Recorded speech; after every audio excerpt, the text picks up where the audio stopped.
অনেক BLO already গডমিল করেছেন, অনেক মৃত ভোটারের নামে ফর্ম ফিল আপ করে জমা পড়ছে, তার বাড়ির লোক জানে না। অনেক বাড়িতে নতুন ভোটারের ঠিকানা দিয়ে ফর্ম ফিল আপ হয়ে যাচ্ছে, সে বাড়ির লোক জানে না। এরকম বহু নামকে জিয়ে রাখা হয়েছে যারা বেআইনি। কেউ ঠাকুরদার নাম দিয়ে দিচ্ছে, কেউ পাড়ার লোকের নামকে নিজের বাপ বলে ঠাকুরদা বলে দেখিয়ে দিয়ে দিচ্ছে। 10% ভোটার এইভাবে ছাঁটাই হয়ে যাবে যদি ভেরিফিকেশন ঠিকঠাক হয়, এবং অবশ্যই করা উচিত। আর যারা এগুলো করছে তাদেরকে সাজা দেওয়া উচিত। এসআইআর করতে না দিলে বাংলায় রাষ্ট্রপতি শাসন জারি করতেন অমিত শাহরা। মুর্শিদাবাদের সভা থেকে সরাসরি এই অভিযোগে মুখ্যমন্ত্রী মমতা বন্দ্যোপাধ্যায় নাম না করে শামশেরগঞ্জের জাতি হিংসার পিছনে বিজেপির চক্রান্তের অভিযোগে সরব মুখ্যমন্ত্রী। শুনুন, এটা তো উনি জেনে গেছিলেন যদি এদিক ওদিক করেন, এসআইআর করতে না দেন তাহলে কপালে দুঃখ আছে, তাই লাইনে এসে গেছেন ঠিকঠাক।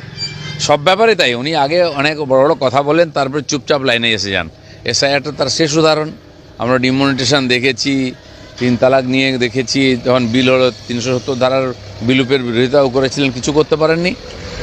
এটা ওনার রাজনীতি, বিরোধিতা করো তারপরে সমর্থন করো। নাম না করে হুমায়ুন কবিরকে মির্জাফর বলে কটাক্ষ করলো তৃণমূল নেত্রী।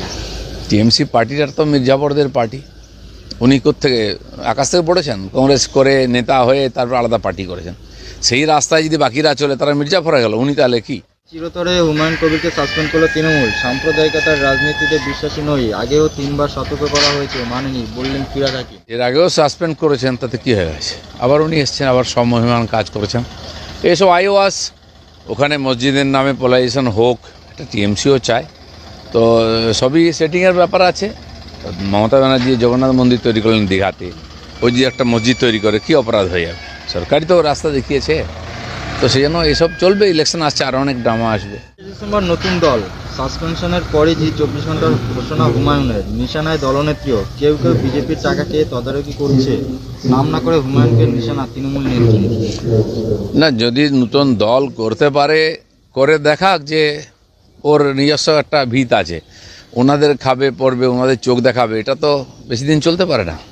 তো সেটা হওয়া উচিত, লোকজন সাপোর্ট করবে, কারণ টিএমসির বিরুদ্ধে বহু লোক আছে। হুমায়ুন কবির যদি নতুন দল করেন তাহলে বিজেপির কি সুবিধা হবে না?